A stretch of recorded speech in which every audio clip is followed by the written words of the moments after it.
You guys said everything about the past and future and the present. I think, like you guys mentioned, there's a lot of resources. Not only all of you three, there is Lock Unity, Van CD Lockers, Locking for Life. There's a lot of sources that are good sources where you can get information.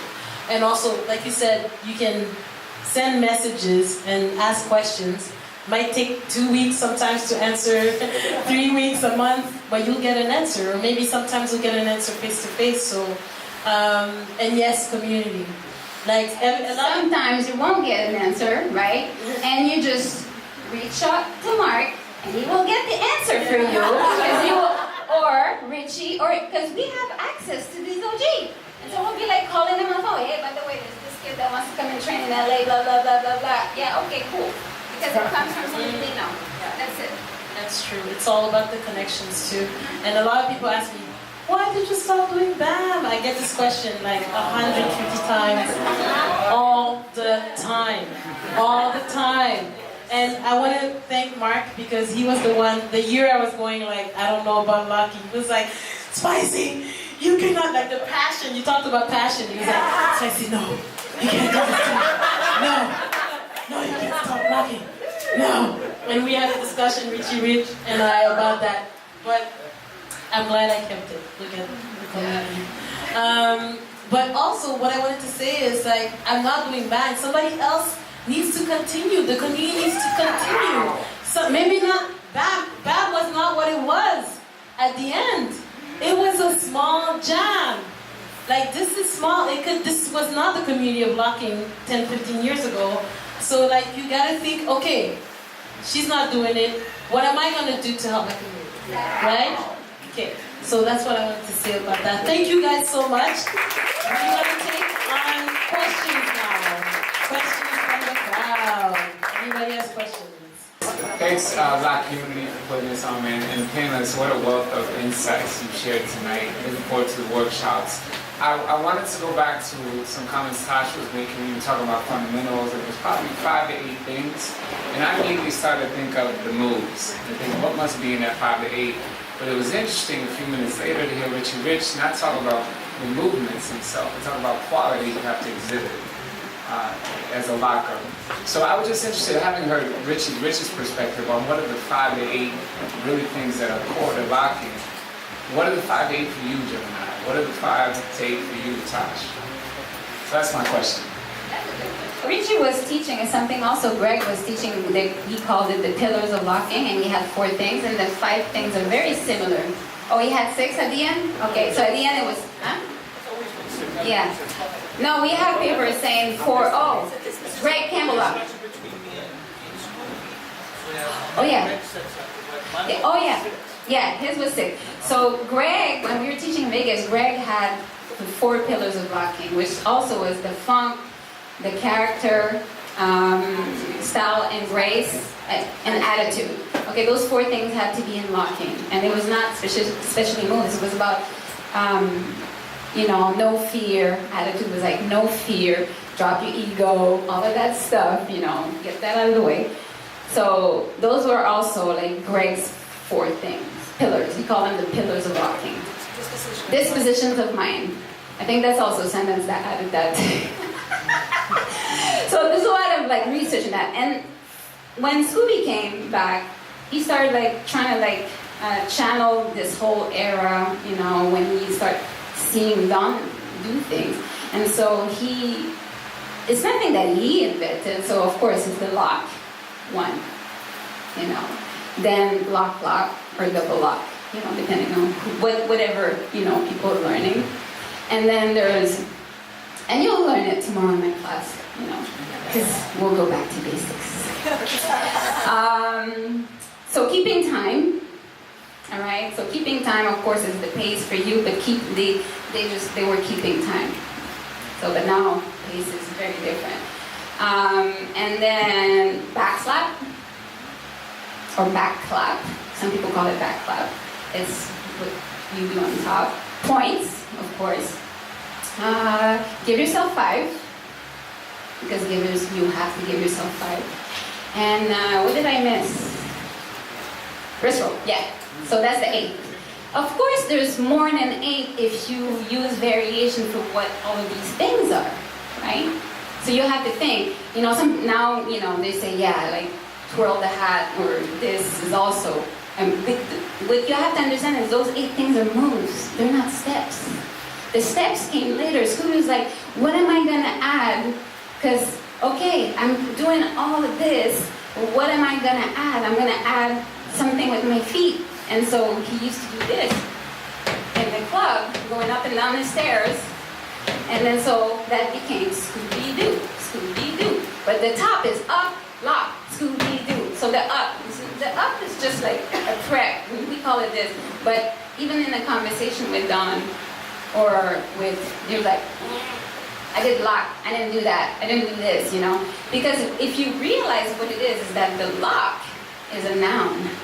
Like the lock, it's just like lock, lock, lock, lock. But everything else is an action. Your wrist, rolling your wrist. So people labeled it, looked at Don and go, oh, he's rolling his wrist. Oh, he's doing like, keeping time. Like it's like they're all action. And so I asked Don, I said, okay, so were you really rolling the dice, Don? Because everybody says these things about you guys, about rolling the dice. He's like, I don't know, I just had a flick in my wrist. Don doesn't remember everything. He was creating it. He doesn't remember. So you can say, is there 8 things in locking? He's like, no. He will tell you no. He's like, that's not locking.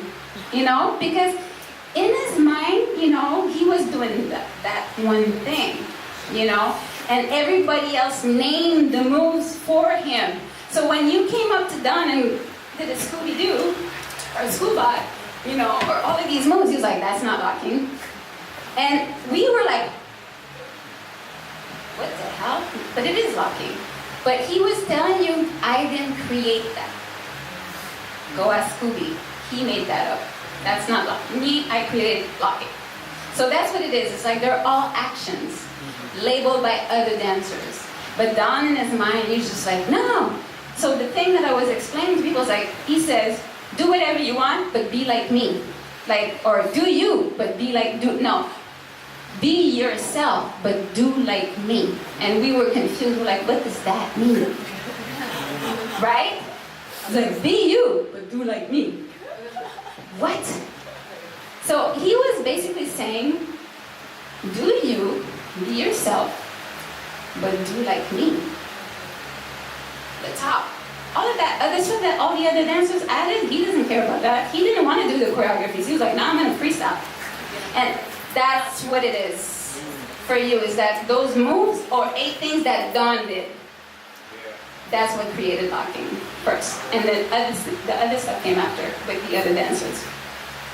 Sorry, I'm in general. Yes, to me, I always seen a distinction between Campbell locking and locking. I remember I said that on bboyworld.com a long, long time ago. I don't remember, but because when I was listening to Don Campbell, he was telling me, do whatever you want with the lock. Yeah. And then I was listening to Greg, and he was like, you have to be sharp, you have to do those steps to do. So it was like a dance style over, like Don Campbell was talking about instinct. And many good aspects that are foundation, but to me as a dancer in general. Feel the music, be yourself, be creative for you, try to emulate something from you, and with the lock. So the way I understand it was like, do whatever you want, but lock. So that became the first thing. Then everybody else was telling me about foundation steps. Don Campbell was the only one without talking about foundation steps. Besides the up lock, the things like this, like Tash said, there was the Campbell locking. Be yourself, freedom of expression, all these things. Then you go to Scooby with the steps, and then all the other ones following up, where it becomes a style now, a dance style, when you can do choreography. Because with Don Campbell perspective, I was confused the first time I heard this. I was watching somebody do air flare, and say, yeah, he's locking. So, okay, so what is locking? If we do whatever, if I listen to freedom of expression, I run all the place and like this. don't do anything. So I didn't understand it. When I speak to Greg was like, they tell me, okay, you have those steps to keep you on time, to keep you with rhythm. So like Richie said before, like all of those OGs, I talked to most of them, and they were telling me things, and when it was the common things about you have to lock, no matter what you do, and some people use steps and others didn't. But everybody's locking.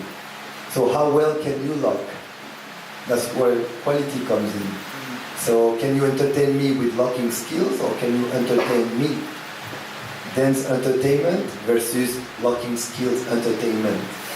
Like sometimes I can see a judge competition and I can be, whoa, but nobody else do. And then they go, ten, ten, ten, ten, ten, whoa! Everybody go, whoa, but I'm doing whoa at the wrong time. I'm not on the show aspect. Like the guy who did, okay, it's on the music, but can you do it with skill? Like I can imagine Fluky or Greg or with skills. When they were coming out, they were locking straight up. So till Scooby-Doo came back, where people say pure locking, you don't see him do anything else than locking. Every word's locking. Funk DNA also. With foundation step, you learn also rhythm. Sometimes people think, you say, okay, I got my Scooby-Doo. But they don't blush it. But they don't understand that it's a rhythm. Like up, lock, wrist for point. It's a rhythm. It's a funk rhythm that you should connect to on the one. When you clap on the one.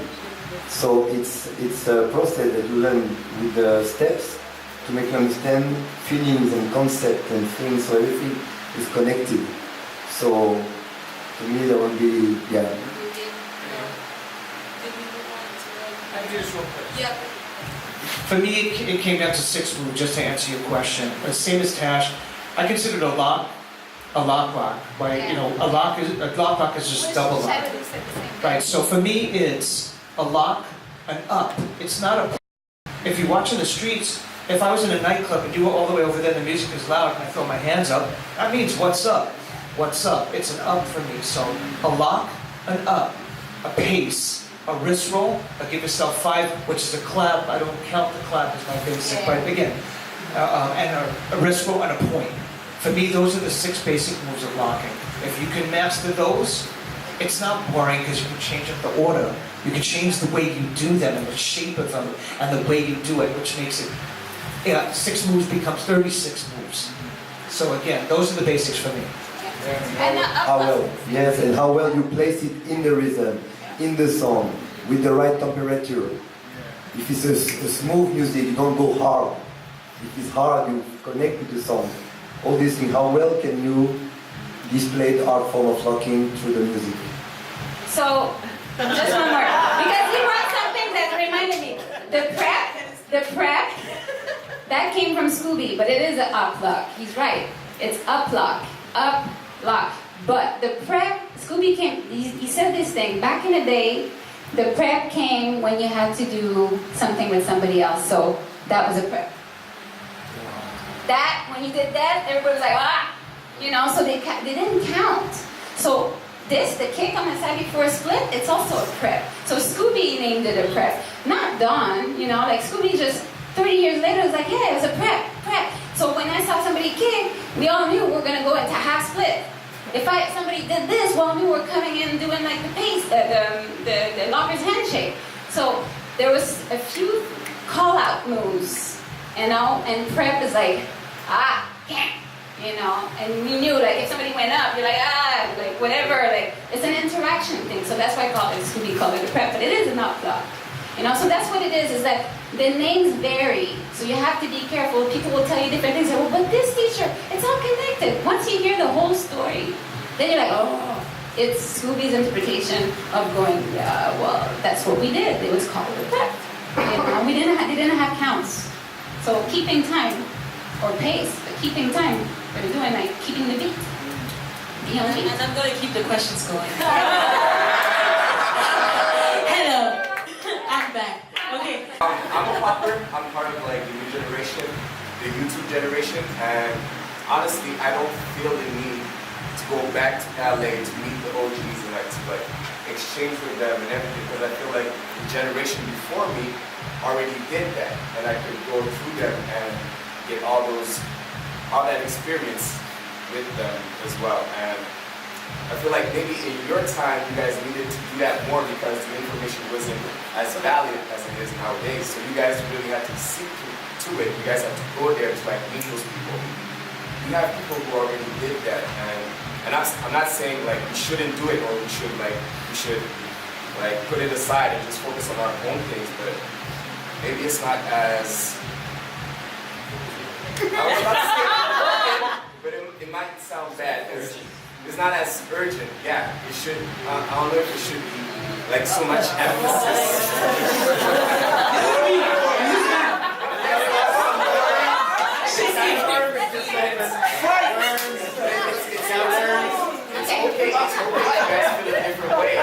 No, I'm not gonna bite your head off. But you're right, but you're not right. You know why? Because the stories change.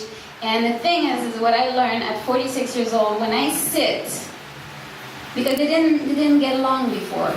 Now some of them are starting to get on. So I'm sitting there in a restaurant just 2 weeks ago with Shabadoo and Sundance talking about the past. It's not good. It was great. I was like this. Because I was hearing all kinds of new things. You know, I was just like, this is amazing because these two guys don't get along. But now they're having a very good conversation where things came up that I never learned 20 years ago when I first came because they didn't get along. So now they're like picking at locking and agreeing on some things that they didn't agree because they didn't understand each other. Because on the internet, you can't get to the root of things. But then they tell you stories because one person is asking a question. It springs up a little like memory and then they're like, oh yeah, I remember that dancer. And I found out about dancers I've never known before. Because they're having a conversation about the past that, you know, would not happen if those two people did not sit together. And the fact that I'm sitting there, I'm so blessed right now. I need to find out about this dancer. You know, and I think that that's what you don't understand is that maybe, yeah, I can give you the information. I can. Or I can say, do the work. You know? You see the way you feel when you're sitting with Shabadoo and I don't remember the name of it. Yeah. Like you're sitting there and like getting all that info. Mm-hmm. That's how I feel with people from the generation before me. Yeah, like, of course. The OGs, but like when I'm sitting down with Rashad and Future, they're telling me all about like when they went to the Bay and like what they experienced, or when I'm talking to Monster Papa with Venom, we're sitting at his crib and we're talking, exchanging those stories. That's how I feel. But you should, the same way I feel, or she felt when she's with me and I'm telling her the stories. But when she goes and meet the people, she's like, oh my God. Because, okay, these OGs are not going to tell you about the dance sometimes. They're going to tell you, you need to fix yourself. You're like, some of them will go to the core. You'll hear their story and you're going to start crying. You're going to be like, oh my God. Like, this is not about locking, it's about survival or whatever. So you hear things that can save your life, I swear to you.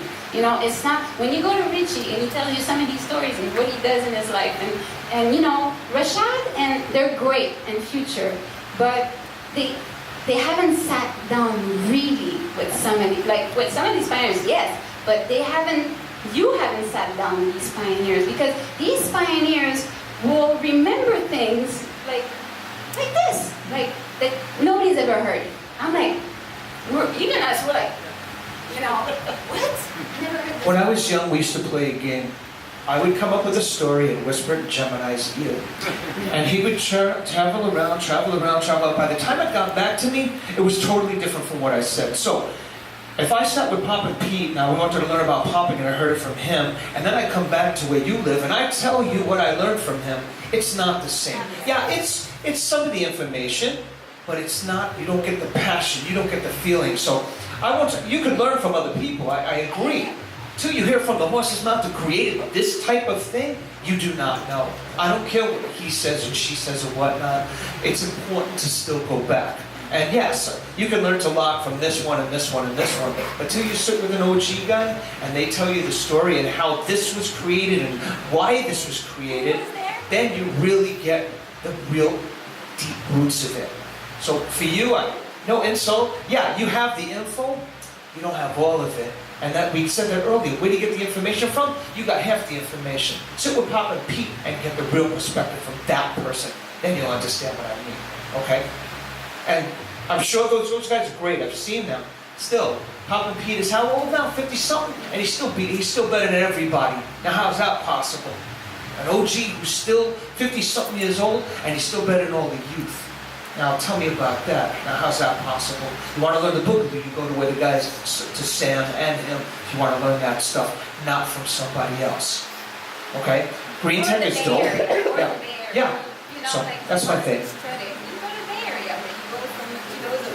I think generally, I think you want to go to everybody that you should hear from the generation that's before you.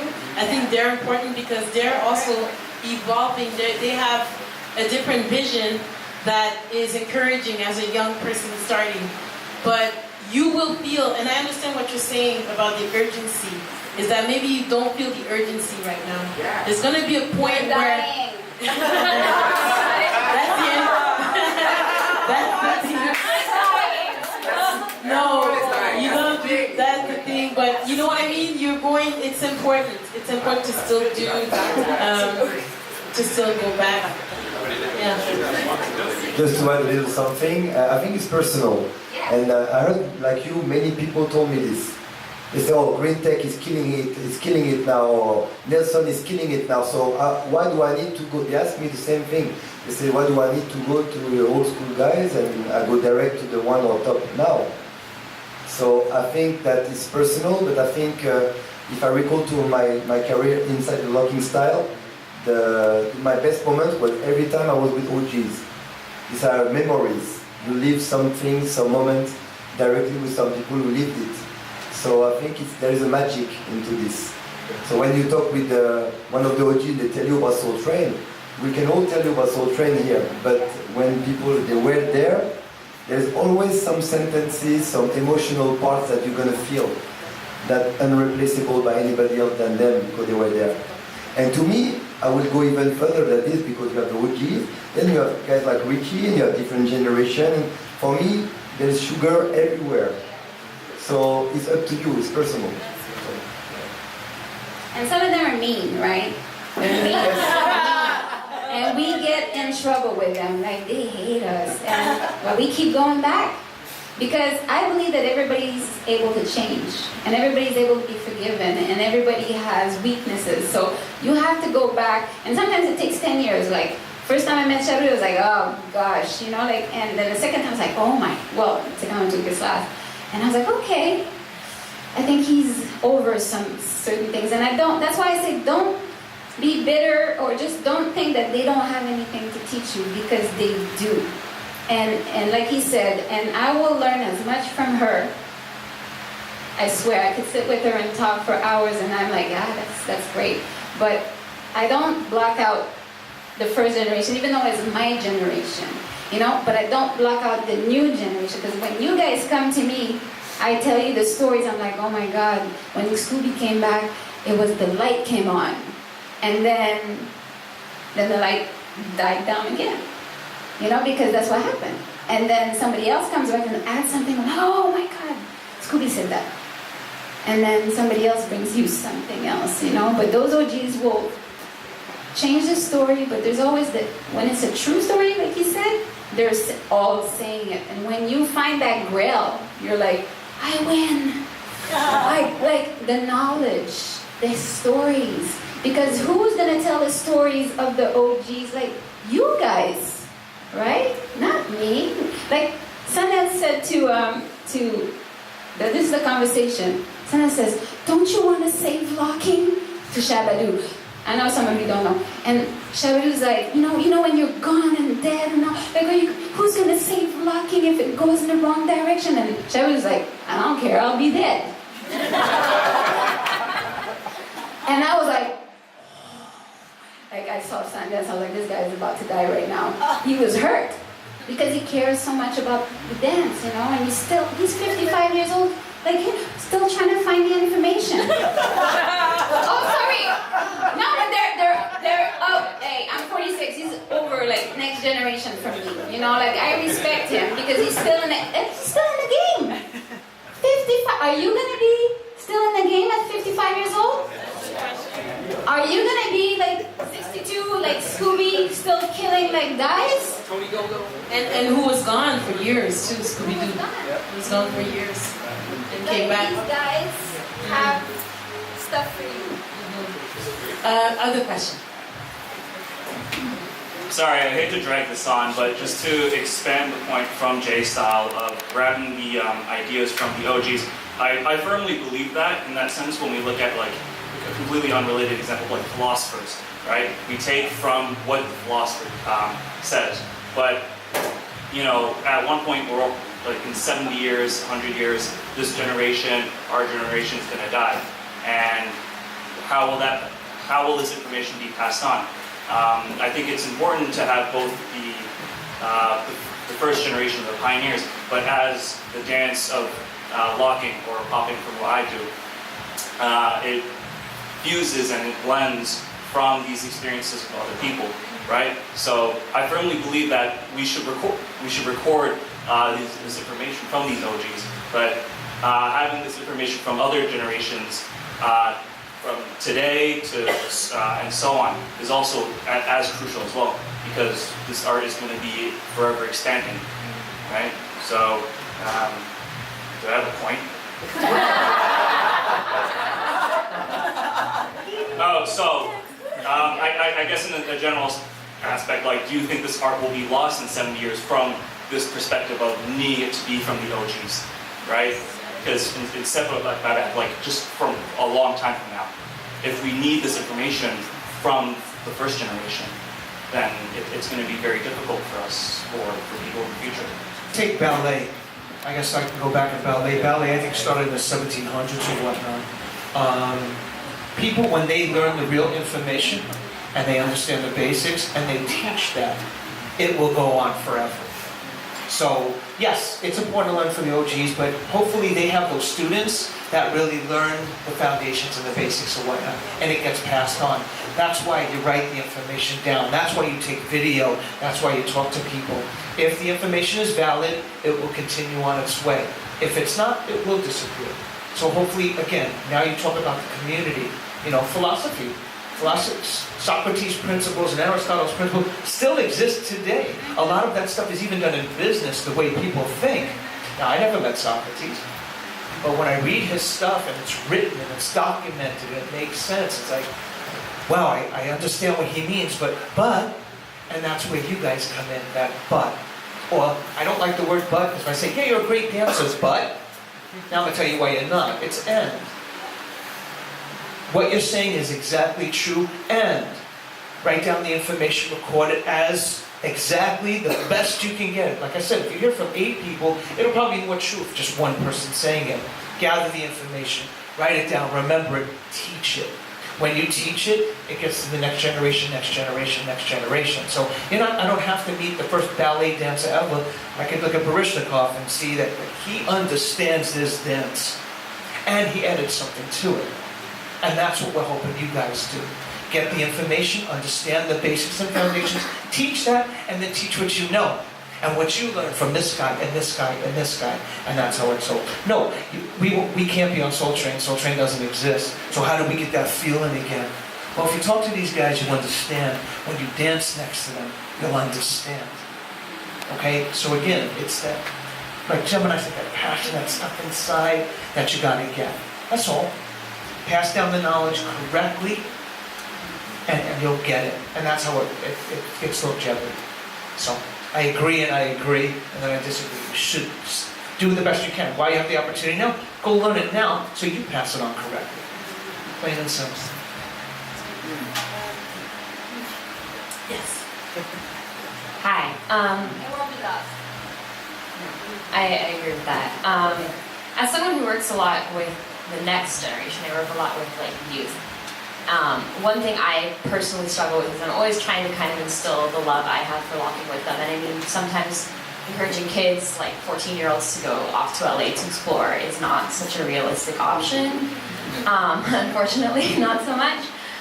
So I'm kind of wondering, these kids are really into different dances, you know, and I'm trying to find ways to reach them through those dances and bring them into locking. But then I struggle with that whole thing of you don't want to be watering down the style. So I guess kind of my question is there space for innovation and for space for bringing this new school mentality into locking? And if so, like from your guys' experiences, how, I guess, if that makes sense, is a question. So. I can say that for the music, when I was teaching for little kids, if I put James Brown, they don't like it. If I put Chris Brown, they like it. So, okay, maybe I need to put more Chris Brown. And then I think it just connects to the younger generation with their generation. And the people from the newer generation to find how can be the connection. And of course connect it to the source and always make the balance. Because after they start to like on Chris Brown, now I can put some James Brown and they get into it now.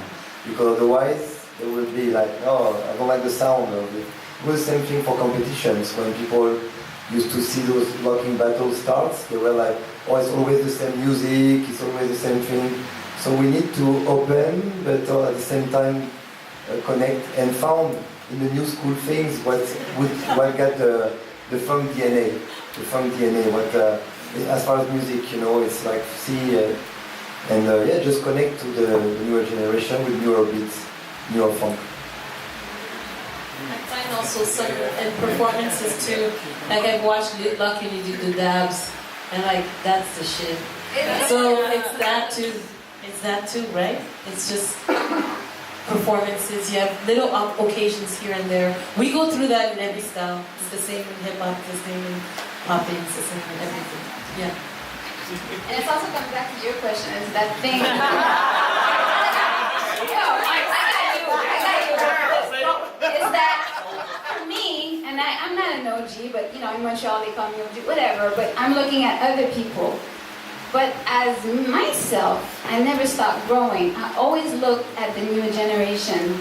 Because when I was growing in the locking dance, like they were like, oh no, we don't like this music, like what, Running Man, bleh, you know? And we're like, well, that's what's in right now. Everybody's like, hammer time, you know?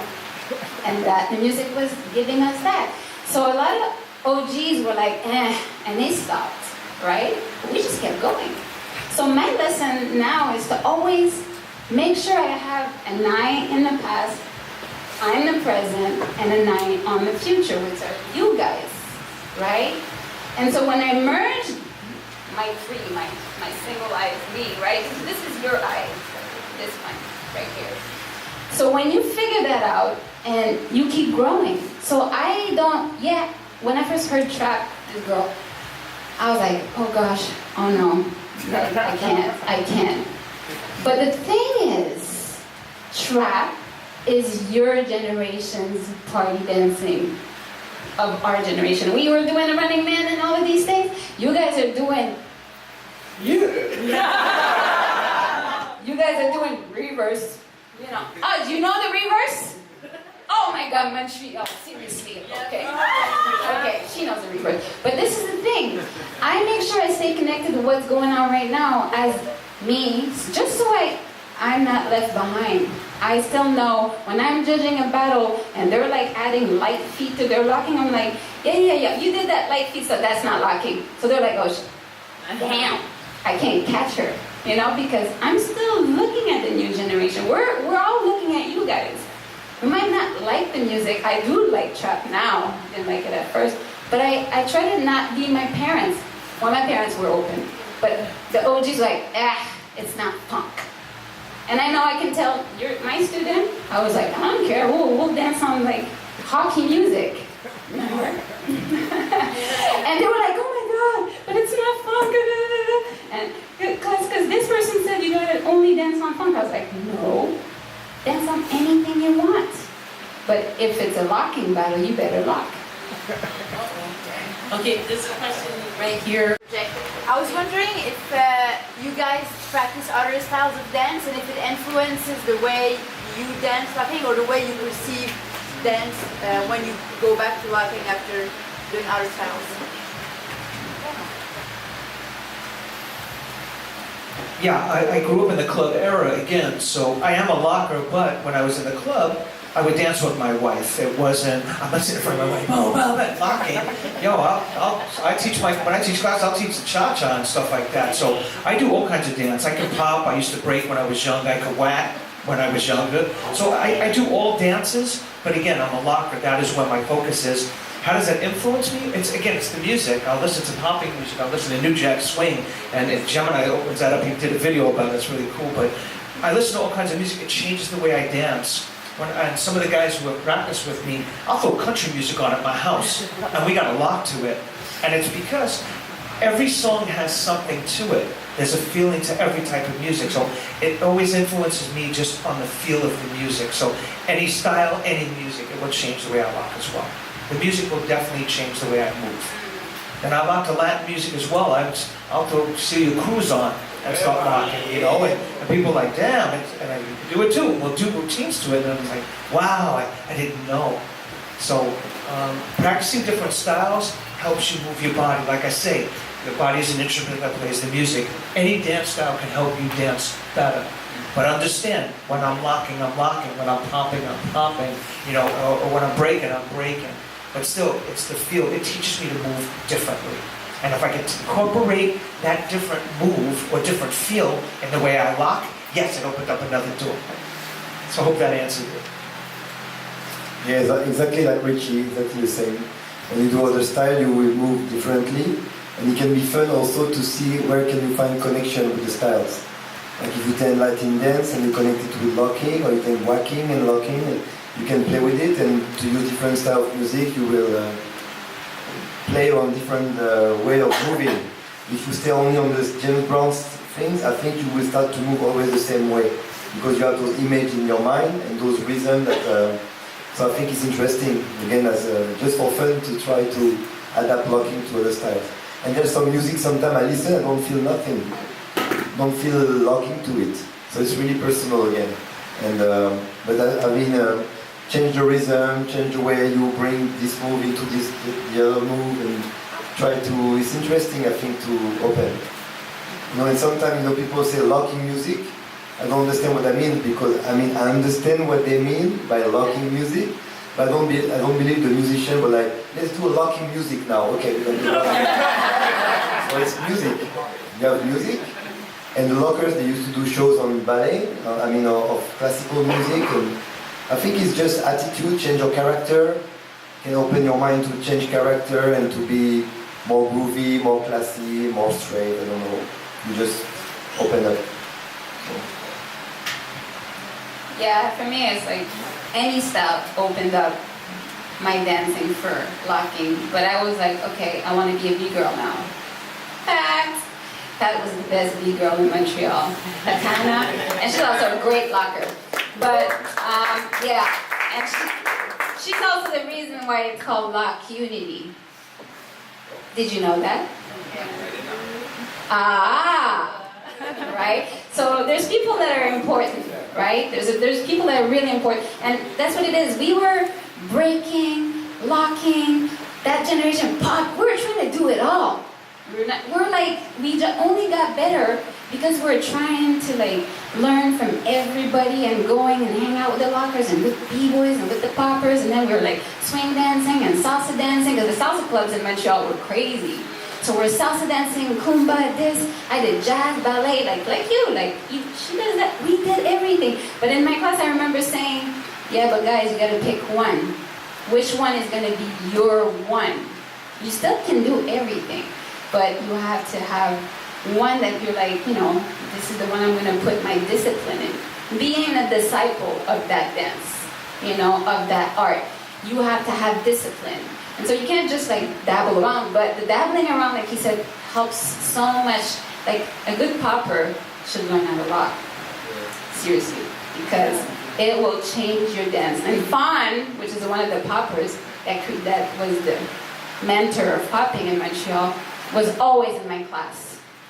Because he was like, I understand more things about the music, the funk, like how to move my body, and made his popping better, you know? And look at Monster Pop. He was locking with Team Lock.